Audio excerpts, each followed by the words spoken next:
जय श्री कृष्णा दोस्तों। यदि आप भगवान में विश्वास रखते हैं और उनके ऐश्वर्य को जानना चाहते हैं, यदि आपके मन में भी यह प्रश्न आता है कि इस जगत की उत्पत्ति का कारण कौन है, भगवान ब्रह्मा, भगवान शिव या भगवान श्री कृष्ण, तो ये वीडियो आपके लिए है। तो चलिए प्रारंभ करते हैं आज के इस वीडियो को। श्रीमद् भगवद गीता के अध्याय 10 के श्लोक संख्या 8 में भगवान श्री कृष्ण कहते हैं, अहम सर्वस्य प्रभवो मत्तः सर्वं प्रवर्तते इति मत्वा भजन्ते माम बुधा भाव समन्विताः। अर्थात भगवान श्री कृष्ण अर्जुन से कहते हैं, हे अर्जुन, मैं समस्त आध्यात्मिक तथा भौतिक जगतों का कारण हूँ। प्रत्येक वस्तु मुझसे ही उद्भूत हुई है।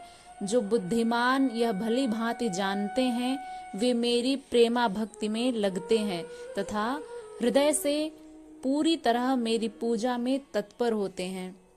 दोस्तों, इस श्लोक में भगवान श्री कृष्ण ने बताया है कि मैं वासुदेव ही संपूर्ण जगत की उत्पत्ति का कारण हूँ। भगवान श्री कृष्ण का एक नाम वासुदेव भी है, क्योंकि उनके पिता का नाम वसुदेव था, इसलिए उन्हें वासुदेव के नाम से भी जाना जाता है। इस श्लोक में भगवान श्री कृष्ण कहते हैं कि हे अर्जुन, मैं वासुदेव संपूर्ण जगत की उत्पत्ति का कारण हूँ और मुझसे ही सब जगत चेष्टा करता है।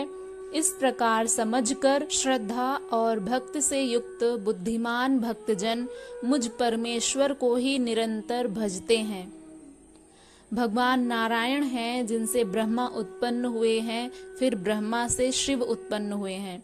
भगवान कृष्ण समस्त उत्पत्तियों के स्रोत हैं और वे सर्व कारण कहलाते हैं, यानी सभी का वे एकमात्र कारण हैं। वे स्वयं कहते हैं, चूंकि सारी वस्तुएं मुझसे उत्पन्न हैं, अतः मैं सबका मूल कारण हूँ। सारी वस्तुएं मेरे अधीन हैं, मेरे ऊपर कोई भी नहीं है। कृष्ण से बढ़कर कोई परम नियंता नहीं है। जो व्यक्ति प्रामाणिक गुरु से या वैदिक साहित्य से इस प्रकार कृष्ण को जान लेता है, वह अपनी सारी शक्ति कृष्ण भावनामृत में लगाता है और सचमुच विद्वान पुरुष बन जाता है। उसकी तुलना में अन्य लोग जो कृष्ण को ठीक से नहीं जानते, वे मात्र मूर्ख सिद्ध होते हैं। केवल मूर्ख ही कृष्ण को सामान्य व्यक्ति समझेगा। कृष्ण भावना भावित व्यक्ति को चाहिए कि कभी मूर्खों द्वारा मोहित ना हो। उसे भगवद गीता की समस्त अप्रामाणिक टीकाओं एवं व्याख्याओं से दूर रहना चाहिए और दृढ़ता पूर्वक कृष्ण भावनामृत में अग्रसर होना चाहिए। दोस्तों, आपको किसी पर भी विश्वास नहीं करना है। आप सिर्फ श्रीमद् भगवद गीता की पुस्तक उठाइए, उसमें जो श्लोक दिए हुए हैं उनको पढ़िए और श्रीमद् भगवद गीता के अध्याय 10 के श्लोक संख्या 8 में यह श्लोक आपको मिल जाएगा, अहम सर्वस्य प्रभवो मत्तः सर्वं प्रवर्तते इति मत्वा भजन्ते माम बुधा भाव समन्विताः। दोस्तों, इसके बाद का जो श्लोक है, श्लोक संख्या 9, उसमें भगवान श्री कृष्ण यह बताते हैं कि जो भक्तजन मेरी भक्ति के चर्चा द्वारा आपस में मेरे प्रभाव को जानते हुए और एक दूसरे को बताते हुए मेरी भक्ति को बढ़ाते हैं, मेरा नाम लेते हैं, वे भक्तजन मुझे बहुत प्रिय होते हैं। तो आइए उस श्लोक को भी पढ़ लेते हैं। भगवान श्री कृष्ण कहते हैं, मत चित्ता मद्गता प्राणा बोधयन्तः परस्परम कथयन्तश्च माम नित्यम तुष्यन्ति च रमन्ति च। भगवान श्री कृष्ण कहते हैं कि निरंतर मुझ में मन लगाने वाले और मुझ में ही प्राणों को अर्पण करने वाले भक्तजन मेरी भक्ति की चर्चा के द्वारा आपस में मेरे प्रभाव को जानते हुए और एक दूसरे को बताते हुए तथा गुण और प्रभाव सहित मेरा कथन करते हुए ही निरंतर संतुष्ट होते हैं और मुझ वासुदेव में ही निरंतर रमण करते हैं। भगवान श्री कृष्ण के कहने का भाव यह है दोस्तों, वे कहते हैं कि मेरे भक्त अपने मन को मुझ में स्थिर करके अपना जीवन दोस्तों, यदि आपका भी मन भगवान श्री कृष्ण में लगता है तो आप ये बात समझ पा रहे होंगे और इस श्लोक को आप आत्मसात कर पा रहे होंगे कि जो भी व्यक्ति भगवान श्री कृष्ण की आराधना करता है, जो उन्हें अपने मन में बिठाए रहता है, निरंतर उन्हीं का स्मरण करते रहता है, वह अत्यंत आनंद और संतोष का अनुभव करते हैं। इसलिए भगवान श्री कृष्ण इस श्लोक में स्वयं कहते हैं कि मेरे भक्त अपने मन को मुझ में स्थिर करके अपना जीवन मुझे समर्पित करते हुए सदैव संतुष्ट रहते हैं। वे एक दूसरे को ज्ञान प्रदान करते हुए, मेरे विषय में वार्तालाप करते हुए और मेरी महिमा का गान करते हुए अत्यंत आनंद और संतोष की अनुभूति करते हैं। दोस्तों, भगवत गीता पढ़ते समय और ये वीडियो आप लोगों तक पहुंचाते समय मुझे भी बहुत प्रसन्नता और संतोष और आनंद का अनुभव होता है। मुझे ऐसा लगता है कि भगवान श्री कृष्ण के द्वारा जो कहे गए वचन हैं, जिसको हम भगवत गीता के नाम से जानते हैं, उसको हम आप लोगों तक पहुंचाने का प्रयास कर रहे हैं। ऐसा करते हुए मुझे भी अत्यंत हर्ष का अनुभव होता है। जैसा कि भगवान श्री कृष्ण इस श्लोक में भी कह गए हैं कि मत चित्ता मद्गता प्राणा बोधयन्तः परस्परम कथय। दोस्तों, मनुष्य का मन अत्यंत चंचल स्वभाव का होता है, ये बात हम सब जानते हैं।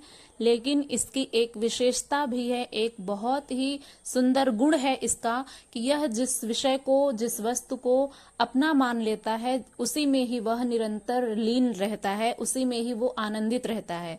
इसलिए मन की प्रवृत्ति अपनी अति पसंद की वस्तु में लीन होने की होती है।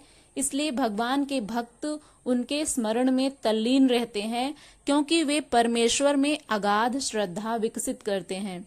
ईश्वर की भक्ति उनके जीवन का आधार बन जाती है, जिससे उन्हें जीवन को जीने का अर्थ, उद्देश्य और शक्ति प्राप्त होती है। वे भक्त अपने सबसे प्रिय भगवान के स्मरण को उसी प्रकार से आवश्यक मानते हैं जिस प्रकार मछली को श्वास लेने और जीवित रहने के लिए जल की आवश्यकता होती है। दोस्तों, इस श्लोक में भगवान श्री कृष्ण कहते हैं कि मत गत प्राणा, जिसका तात्पर्य है मेरे भक्त अपना जीवन मुझे समर्पित करते हैं। ऐसे समर्पण से संतोष प्राप्त होता है, क्योंकि भक्त अपने कर्मों के फलों को अपने प्रिय भगवान की इच्छा पर छोड़ देते हैं और वे अपने जीवन में आई सभी प्रकार की परिस्थितियों को भगवान की ओर से उत्पन्न हुई मानते हैं। इसलिए वे अनुकूल और प्रतिकूल परिस्थितियों को प्रसन्नता पूर्वक भगवान की इच्छा मानकर स्वीकार करते हैं और दोनों को समदृष्टि से देखते हैं। चाहे उनके जीवन में दुख आए या सुख आए, वे सबको भगवान की इच्छा मान करके स्वीकार करते हैं। जबकि भक्तों के भगवान के प्रति प्रेम को इन लक्षणों के रूप में दर्शाया गया है, जो हम वचनों में भी प्रकट होता है। वे भगवान की महिमा, नाम, रूप, गुण, लीला, धामों और संतों के गुणगान में अत्यंत मधुर रस प्राप्त करते हैं। इस प्रकार वे कीर्तन और भगवान की महिमा का श्रवण कर उनका प्रेम रस पाते हैं और उसे उसी प्रकार से अन्य भक्तों में भी बांटते हैं। इस प्रकार से भगवान के दिव्य ज्ञान का बोध अन्य लोगों को करवाने में वे एक दूसरे की उन्नति में योगदान देते हैं। भगवान की महिमा का व्याख्यान और गान भक्तों को अत्यंत संतोष और आनंद प्रदान करता है। इस प्रकार वे स्मरण, श्रवण और गुणगान की प्रक्रिया के माध्यम से भगवान की आराधना करते हैं। यह त्रिधा भक्ति है, जिसमें श्रवण, कीर्तन और स्मरण सम्मिलित है। जैसे दोस्तों, यदि हम अपना उदाहरण दें तो भगवत गीता को पढ़ते समय और उससे अधिक प्रसन्नता हमें तब होती है जब हम इसकी वीडियो बना करके आप लोगों तक इस ज्ञान को प्रसारित करने का प्रयास करते हैं। हमें यह अनुभव करके बहुत प्रसन्नता होती है कि हम इस भगवत गीता ज्ञान को प्रसारित करने में अपना एक छोटा सा योगदान दे रहे हैं। और इस कार्य के लिए मुझे ऐसा लगता है कि भगवान ने मुझे चुना है, क्योंकि हम लोग जो कुछ भी कर रहे हैं वो भगवान की ही इच्छा से होता है और भगवान अपने कार्य को करवाने के लिए किसी न किसी मनुष्य को अवश्य ही चुनते हैं। और जैसा कि इस गीता ज्ञान को हम प्रसारित करने का प्रयास कर रहे हैं, तो मुझे ऐसा लगता है कि भगवान ने मुझे भी इस कार्य के लिए चुना है।